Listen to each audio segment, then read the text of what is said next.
मंडळी, जोरदार जबरदस्त जिंदाबाद हे म्हणण्याचं कारण म्हणजे आपल्या भारतीय लष्कराने ऑपरेशन सिंदूरच्या माध्यमातून पाकिस्तानला जोरदार धक्का दिला।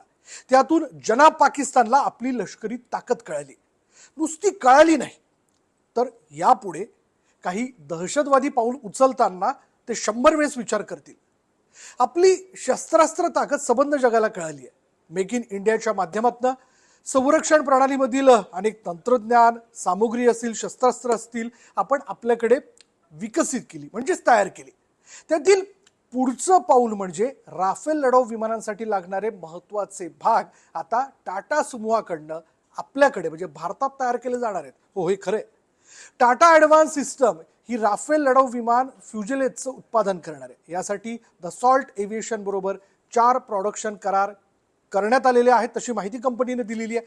पण हे उत्पादन केवळ भारतासाठीच नाहीये, तर जागतिक बाजारपेठेसाठी ते तयार केलं जाणार आहे। संबंध जगाला पुरवण्यासाठी भारतात याची निर्मिती होईल। यात फ्युजेलेजचे मागील शेल, राफेलचा मागचा संपूर्ण भाग, सेंट्रल फ्युजेलेज आणि पुढचा भाग आपल्याकडे तयार करण्यात येईल। यासाठी टाटा ॲडव्हान्स सिस्टम हैदराबादमध्ये मोठा प्लांट उभारते आहे। हो, मोठा प्लांट। या मोहिमेमुळे मेक इन इंडिया मोहिमेला मोठी चालना मिळणार आहे।